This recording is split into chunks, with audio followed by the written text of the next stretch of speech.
Bapak Ibu, Saudara yang dikasihi oleh Tuhan Yesus, kita patut mengucap syukur kepada Tuhan. Meskipun pada hari ini kita tidak bisa bersama-sama berkumpul di dalam rumah Tuhan, tetapi kita di rumah masing-masing kita bisa beribadah melalui ibadah online. Sebelum kita bersama-sama membaca firman Tuhan, saya ingin mengajak kita tunduk kepala dan kita masuk dalam doa. Tuhan Bapa di surga, kami mengucap syukur kepadamu. Karena Tuhan masih memberikan kepada kami kesempatan untuk boleh beribadah, menyembah Engkau dan mendengarkan sebagian daripada kebenaran firman Tuhan. Hamba berdoa supaya Tuhan berkenan hadir di tengah-tengah kami, di rumah kami masing-masing, supaya firman Tuhan yang kami dengar boleh jadi berkat bagi hidup kami. Terima kasih Tuhan, dalam nama Yesus kami berdoa. Amin. Bapak Ibu, Saudara yang dikasihi oleh Tuhan Yesus, bagi Bapak Ibu yang sudah menyediakan Alkitab di rumah, saya ingin mengajak bersama-sama kita akan membaca satu bagian firman Tuhan yang saya ambil dari surat Rasul Paulus kepada orang yang berada di Roma. Roma pasalnya yang kelima, kita akan baca ayat pertama sampai dengan ayatnya yang ke-11 yang berbunyi demikian. Hasil pembenaran. Sebab itu kita yang dibenarkan karena iman, kita hidup dalam damai sejahtera dengan Allah oleh karena Tuhan kita Yesus Kristus. Oleh Dia kita juga beroleh jalan masuk oleh iman kepada kasih karunia ini. Di dalam kasih karunia ini kita berdiri dan kita bermegah dalam pengharapan yang akan menerima kemuliaan Allah. Dan bukan hanya itu saja, kita malah bermegah juga dalam kesengsaraan kita. Karena kita tahu bahwa kesengsaraan itu menimbulkan ketekunan, dan ketekunan itu menimbulkan tahan uji, dan tahan uji menimbulkan pengharapan. Dan pengharapan tidak mengecewakan, karena kasih Allah telah dicurahkan di dalam hati kita oleh Roh Kudus yang telah dikaruniakan kepada kita. Karena waktu kita masih lemah, Kristus telah mati untuk kita orang-orang durhaka pada waktu yang ditentukan oleh Allah. Sebab tidak mudah seorang mau mati untuk orang yang benar, tetapi mungkin untuk orang yang baik ada orang yang berani mati. Akan tetapi Allah menunjukkan kasih-Nya kepada kita oleh karena Kristus telah mati untuk kita ketika kita masih berdosa. Lebih-lebih karena kita sekarang telah dibenarkan oleh darah-Nya, kita pasti akan diselamatkan dari murka Allah. Sebab jikalau kita ketika masih seteru diperdamaikan dengan Allah oleh kematian anaknya, lebih-lebih kita yang sekarang telah diperdamaikan pasti akan diselamatkan oleh hidupnya. Dan bukan hanya itu saja, kita malah bermegah dalam Allah oleh Kristus Yesus Tuhan kita. Sebab oleh Dia kita telah menerima pendamaian itu. Bapak Ibu Saudara yang dikasihi oleh Tuhan Yesus, melalui pembacaan ini saya akan beri judul untuk khotbah ini, yakni hidup sebagai orang yang sudah dibenarkan. Bapak Ibu Saudara, salah satu keunikan dari agama Kristen, yakni kekristenan itu mengajarkan kepada kita sebuah konsep, yaitu pembenaran oleh iman. Artinya orang-orang yang percaya dianggap benar oleh Tuhan. Kita dianggap sebagai orang yang kudus, orang yang tidak bersalah oleh Tuhan. Bukan karena kita baik, juga bukan karena kita ini orang-orang yang saleh. Bukan karena kita ini banyak berbuat amal dan kebajikan atau apapun namanya, sama sekali bukan. Karena memang tidak ada yang baik di dalam diri kita sebagai orang yang berdosa. Itu sebabnya di dalam Roma pasal yang ketiga ayat 10 sampai 18 di sana Tuhan Allah itu sudah menvonis kita dengan mengatakan bahwa tidak ada yang benar, seorang pun tidak. Tidak ada seorang pun yang berakal budi, tidak ada seorang pun yang mencari Allah. Semua orang telah menyeleweng, mereka semua tidak berguna. Tidak ada yang berbuat baik, seorang pun tidak. Mulut mereka penuh dengan sumpah serakah, kaki mereka cepat untuk menumpahkan darah, dan jalan damai tidak mereka kenal. Rasa takut kepada Allah tidak ada pada orang itu.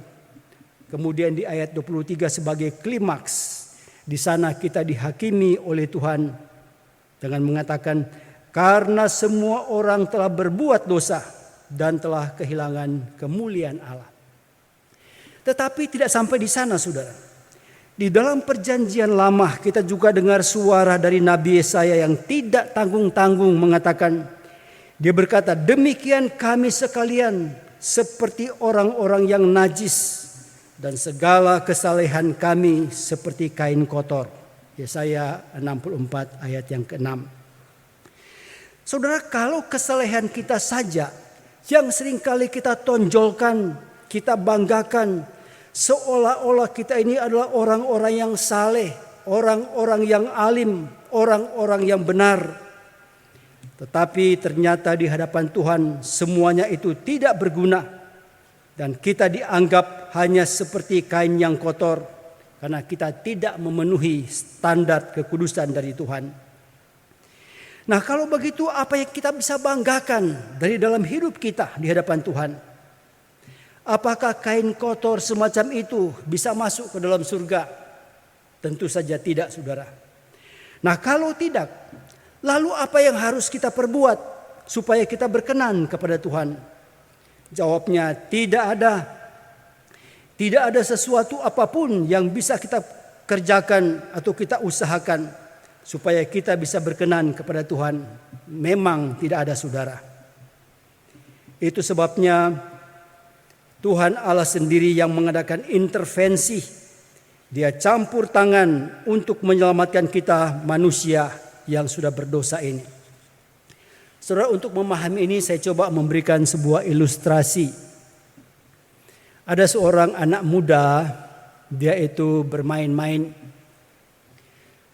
Waktu itu dia bermain dekat rumahnya, di sana ada sebuah kolam, tapi kolam itu kolam yang berlumpur, saudara. Tanpa sadar waktu dia bermain-main, kemudian dia kejegur di kolam yang berlumpur itu. Dan tentu saja ketika dia itu sudah berada dalam kolam itu, dia berusaha sekuat tenaga untuk bisa menyelamatkan diri. Tetapi ketika dia berusaha menyelamatkan diri, dia semakin tenggelam, semakin dalam. Dan dia berteriak minta tolong. Dan untung ada orang lain yang mendengar suaranya, kemudian memberikan pertolongan kepada dia. Seorang bapak mengulurkan tangannya, kemudian menarik anak muda ini keluar dari lumpur itu sehingga dia bisa diselamatkan.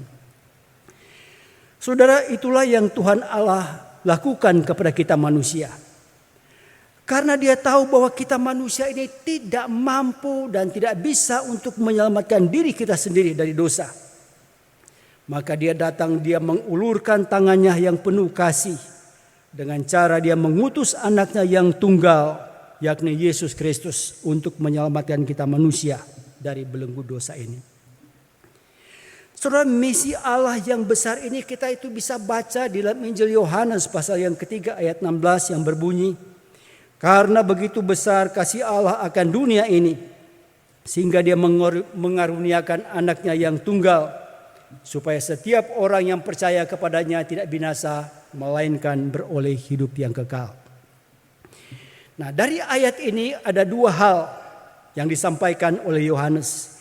Yang pertama, kalau manusia itu bisa menyelamatkan dirinya sendiri, maka Tuhan Allah tidak perlu repot-repot mengutus anaknya yang tunggal untuk datang ke dalam dunia ini, mati di atas kayu salib untuk menebus dosa-dosa kita manusia.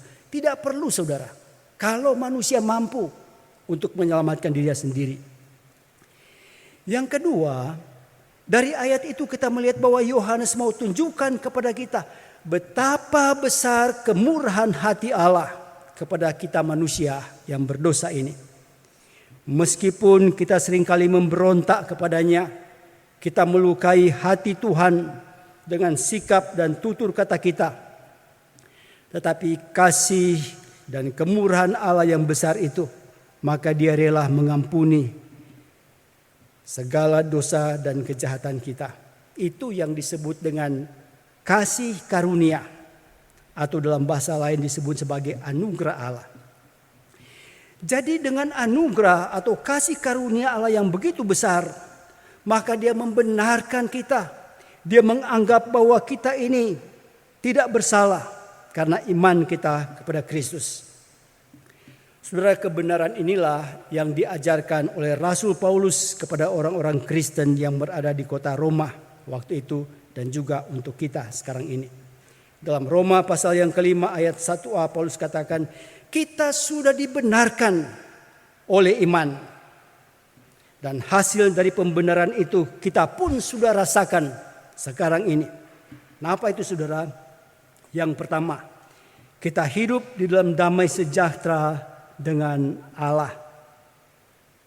Bapak Ibu, artinya sebelum kita ini dibenarkan atau sebelum kita diselamatkan, maka posisi kita di hadapan Allah, kita itu adalah seteru Allah. Kita ini ada musuh-musuh daripada Allah. Sebab sejak manusia yang pertama Adam dan Hawa itu berbuat dosa, maka Tuhan Allah itu mengusir mereka keluar dari Taman Firdaus. Dan sejak saat itulah hubungan manusia dengan Allah itu menjadi terputus dan manusia menjadi musuh Allah. Nah, sebagai musuh Allah, kita manusia seringkali berusaha untuk memberontak kepada Allah. Kita seringkali tidak patuh kepada firman-Nya. Kita tidak setia kepada apa yang Tuhan mau katakan. Bahkan manusia berusaha untuk membuat Allah tandingan berupa patung-patung dari binatang atau yang menyerupai manusia supaya disembah. Dengan demikian mereka berusaha untuk melukai hati Tuhan. Tetapi sekali lagi saudara, Tuhan Allah kita itu yang kita kenal dalam Kristus Yesus adalah Allah yang penuh rahmat dan kasih setia. Sehingga Dia rela mengampuni segala dosa-dosa dan pelanggaran kita. Itu sebabnya kalau kita baca di dalam Mazmur 103 ayat 8 sampai 13 dalam bentuk syair yang begitu indah, Daud mencoba untuk menggambarkan betapa besar rahmat dan kemurahan Allah itu bagi kita manusia. Dikatakan begini, Tuhan adalah penyayang dan pengasih, panjang sabar dan berlimpah kasih setia. Tidak selalu Dia menuntut dan tidak untuk selama-lamanya Dia menendam. Tidak dilakukannya kepada kita setimpal dengan dosa kita, dan tidak dibalasnya kepada kita setimpal dengan kesalahan kita. Tetapi setinggi langit di atas bumi, demikian besarnya kasih setianya atas orang-orang yang takut akan Dia. Sejauh timur dari barat, demikian dijauhkannya daripada kita pelanggaran kita. Seperti Bapa sayang kepada anak-anaknya, demikian Tuhan sayang kepada orang-orang yang takut akan Dia. Bapak Ibu Saudara yang dikasihi oleh Tuhan Yesus. Di sana sebenarnya kalau kita perhatikan, Daud itu sebenarnya bukan sekedar mau menggambarkan kasih setia Allah. Tetapi Daud sendiri mengalami betapa besar rahmat dan kemurahan Allah bagi dirinya. Jadi ketika Daud itu memohon pengampunan dari Tuhan atas dosa dan kejahatannya ketika dia melakukan perzinahan dengan Batsheba, kemudian dia membunuh suaminya dengan tangan orang lain. Saat itu Daud seakan-akan berada dalam sebuah posisi, dia itu menjadi musuh Allah karena pelanggaran-pelanggaran yang dia lakukan. Tetapi ketika dia memohon pengampunan dari Tuhan dan Tuhan mengabulkan permohonannya itu, maka hubungan dia dengan Allah itu dipulihkan kembali. Dan dia bisa menikmati kembali damai sejahtera Allah itu. Itu sebabnya kalau kita baca di dalam Mazmur 32 ayat yang pertama dan kedua, Mazmur 32 ini masih merupakan mazmur pengakuan dosa Daud. Daud katakan begini, berbahagialah orang yang diampuni pelanggarannya, yang dosa-dosanya ditutupi. Berbahagialah manusia yang kesalahannya tidak diperhitungkan Tuhan dan yang tidak berjiwa penipu. Jadi Daud ketika dia mohon pengampunan dari Tuhan, Tuhan berikan pengampunan dan dia merasakan dia dipulihkan kembali hubungannya dengan Tuhan. Itu sebab dia bersyukur kepada Tuhan.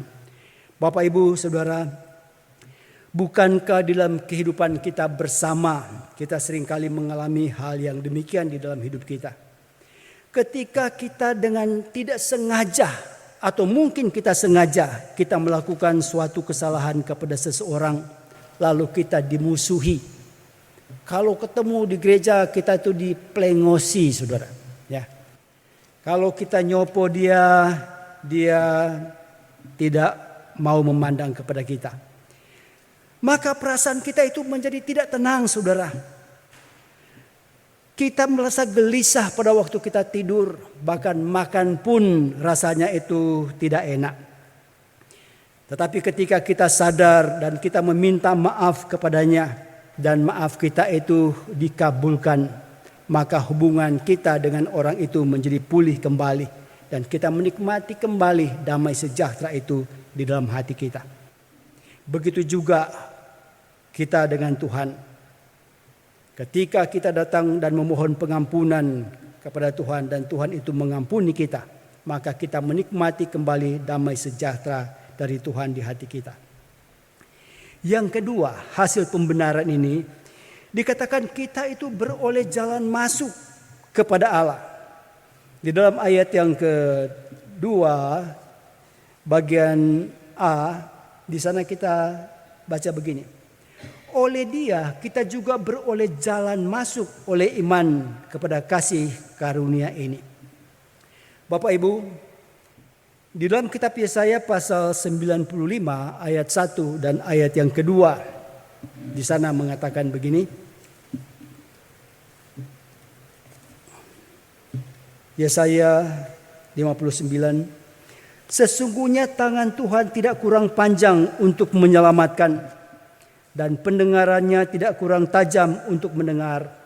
Tetapi yang merupakan pemisah antara kamu dengan Allahmu ialah segala kejahatanmu, dan yang membuat Dia menyembunyikan dirinya terhadap kamu sehingga Dia tidak mendengar ialah segala dosamu. Jadi kita melihat bahwa dosa ini menjadi penghalang. Dosa ini yang menutup akses atau jalan masuk bagi kita untuk bisa berelasi dengan Tuhan. Jadi bukan karena Tuhan tidak mendengarkan doa-doa kita, tidak, saudara. Tuhan itu mendengar, tetapi yang menjadi penghalang bagi kita sehingga Tuhan tidak mengabulkan semua doa dan permintaan kita karena dosa kita. Namun demikian kita jangan berkecil hati, saudara. Ada jalan keluar yang Tuhan sediakan bagi kita. 1 Yohanes pasal 1 ayat 9 mengatakan, jika kita mengaku segala dosa kita, maka Allah itu setia dan adil sehingga Dia mengampuni segala dosa kita dan menyucikan kita dari segala kejahatan. Jadi jika kita mengaku dosa kita, maka kita mendapatkan pengampunan sekaligus pembenaran oleh Tuhan karena iman kita kepada Kristus. Dan sekarang kalau kita sudah dibenarkan oleh Tuhan, maka kita itu beroleh jalan masuk, ada akses masuk kepada Allah. Kita perhatikan frasa jalan masuk. Di dalam bahasa Yunani disebut dengan istilah prosagoge. Saudara, menurut seorang penafsir Alkitab, dia mengatakan prosagoge ini adalah kata yang biasa dipakai untuk mengantar seseorang ke hadapan raja. Tetapi kita juga perlu mengerti, saudara, bahwa untuk menghadap seorang raja itu butuh sebuah protokoler atau tata cara yang agak ribet yang harus ditaati. Jadi tidak sembarangan orang itu menghadap kepada raja.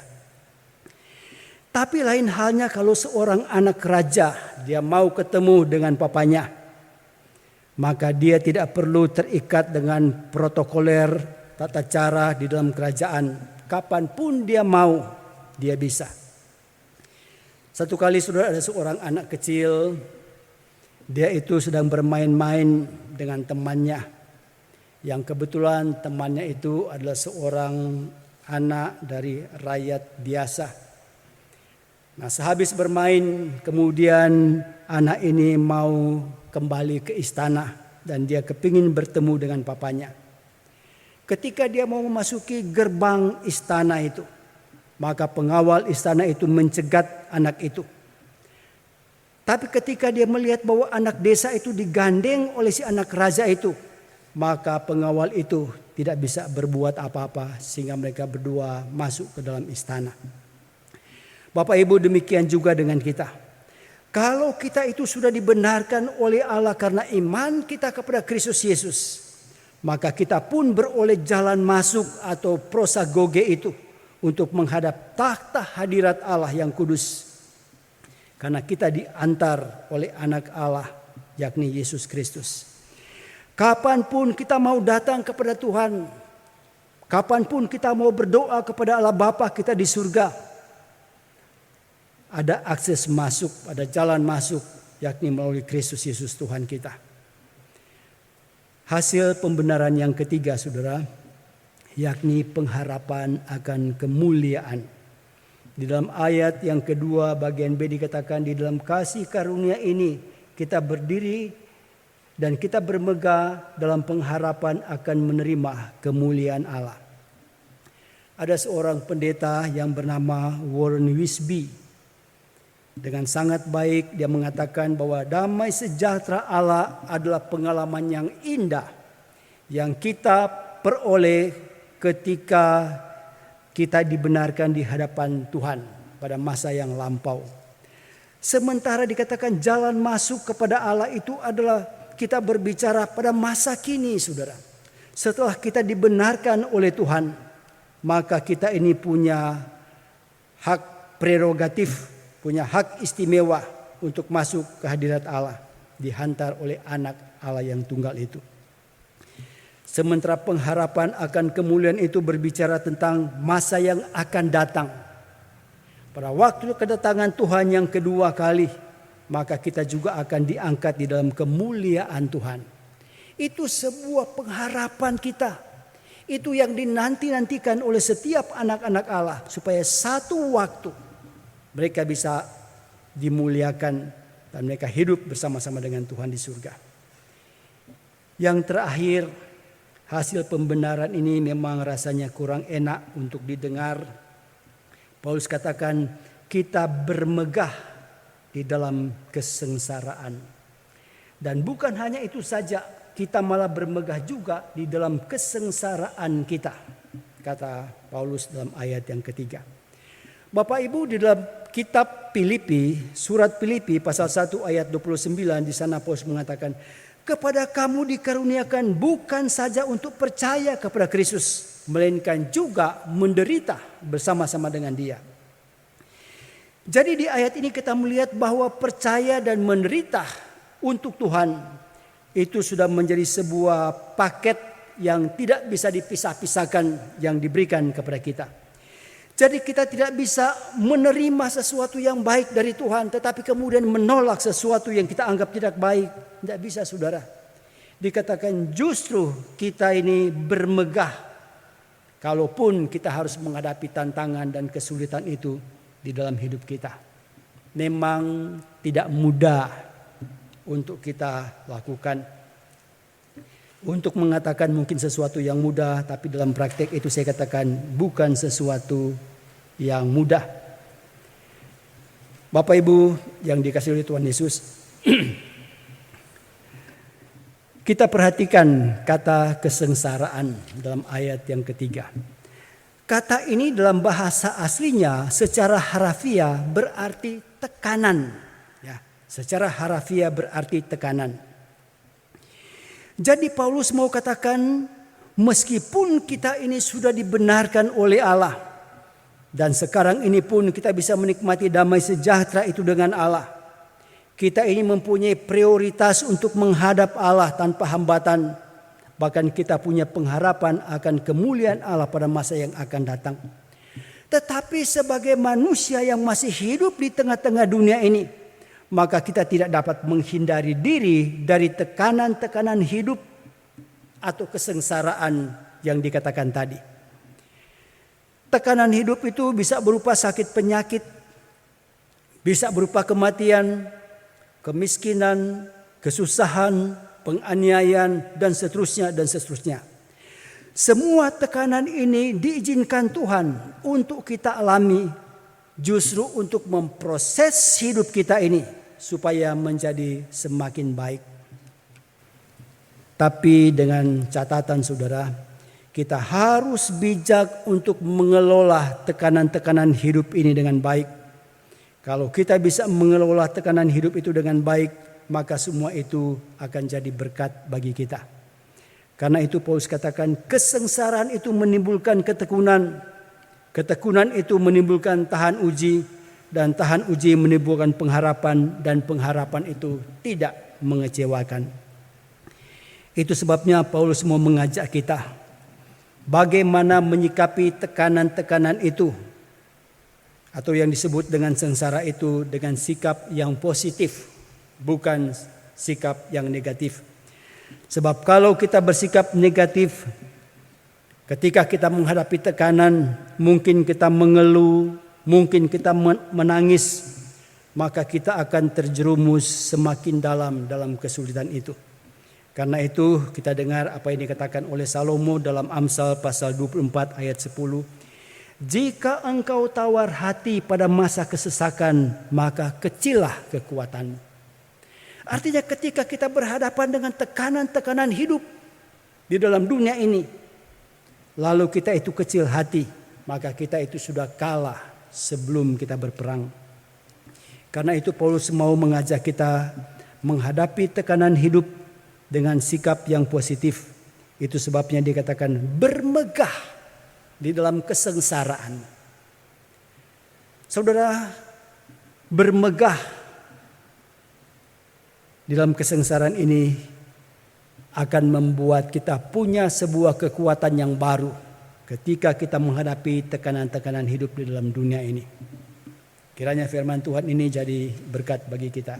Amin. Kita berdoa. Bapa di surga, kami berterima kasih. Kami bersama-sama boleh belajar dari kebenaran firman-Mu. Kami berterima kasih karena kami sudah dibenarkan oleh Tuhan karena iman percaya kepada kami. Itu sebabnya biar kami selalu boleh berjalan bersama-sama dengan Tuhan meskipun banyak tantangan yang kami hadapi. Terpuji nama-Mu, dalam nama Yesus kami berdoa. Amin.